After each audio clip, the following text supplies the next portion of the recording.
Темкен байлыктарыбыз мамлекетибиздин байлыгы, элибиздин байлыгы, бул деген муундарга калыш керек мурас болуп.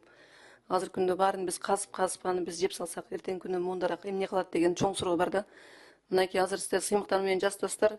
14-жылдан бери алтынга 204 лицензия бердик, металлга 43 лицензия, нефти газга 46, көмүргө 367, сууга 703, нерудный сырье 651 деп. Андан тышкары 5 жыл ичинде, акыркы 5 жылда 217 миллиард сом түштү. Мен суроом бар да, ушу кайсы биздин жарандарга берилип атабы же канча пайызы чет элдик инвесторго берилип атат?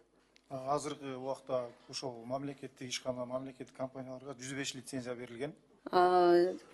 Чет элдик инвесторго канча пайызы берилди? Ошол жалпы баарын алып караганда. Как инвестор катары ошол компаниялар менен, биздин компаниялар менен иштешип жатышат. Канча пайызы инвестор сырттан келген?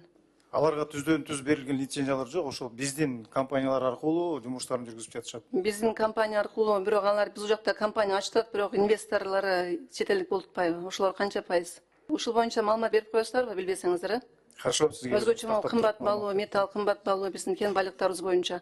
Себеби дегенде мен байкашымча бүт эле чет элдиктерге берилип атат да, ошол нерсени мен ойлойм, чет элдиктер инвесторлор эми ачык айтканда алар деген эми көбүнчөсү түшкөн пайдасын сыртка алып кетишет да. Эгерде өзүнүн кыргыздын инвесторлор болсо, анда биздин ички өзүнүн мамлекетке калмак, алардын пайдалары кайра бизге инвестиция болуп Кыргызстанга калмак. Ошол нерсени эске алуу керек деп ойлойм да, лицензияны берип жатканда. Биздин кен байлыктарыбыз боюнча ошол биздин бюджетке түшкөн акча налог түрүндө 200 миллиарддын тегереги түшөт экен.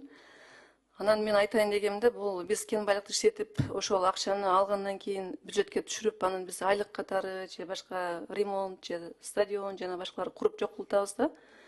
Анан мен ойлойм, ошол кен байлыктар азайган сайын биз деген ошонун ордун баскан, бизге киреше алып келген жакка акчаны буруш керек да. Мисалы үчүн, мына урматтуу коллегалар, кечээ эле ай чарбасын өнүктүрүү 3 фаза боюнча болгону 1 миллиард акча бөлүндү. 1 миллиардты мен 1 миллиард 200 миллион сом бул бөлсөм, эгер 20 миллион сом алса, 60 эле чарба алып калат экен. 60 чарба деген менен биз эми кантип биз азык-түлүк кобусун камсыз кылабыз? Эгерде 500 миллион алган болсо, анда ар бир айлык өкмөттөн 8 киши алат экен да. Ар бир айлык өкмөттөн 8 киши алып калат экен. Бул деген аябай аз сумма экен да. Биз 1 миллиард 200 миллион сом деп мояктан алып келип атабыз. Ратификацияны өткөрүп атабыз дегентип, анан кийин элдин баары сүйүнүп алат экенбиз деп барганда жетпей калат экен эч кимге. 8 киши бир айлык өкмөттөн алса, бул эмне деген жыйынтык болмок эле. Мына могу кен байлыктан түшкөн акчанын баарын, урматтуу коллегалар, ушул өндүрүшкө, ай чарбасына буруну карасак деп ойлойм да. Ошондо өндүрүш өнүксө, ай чарба өнүксө, бизге налог түшөт, налогдун эсебинен кайра биз туруктуу киреше алабыз, ошону менен социалдык маселени чечебиз деген ушундай стратегиялык алдын ала караган маселе карабайсыздарбы? Ушуну сунуштаңыздар, отуруңдар да. Сиздер себеби ушул саясат жүргүзгөн кишисиздер. Ушул сыймыктан айтып атасыздар, монча миллиард түштөт деп атасыздар, бирок ошонун бир жыйынтыгы элге пайда болсун да.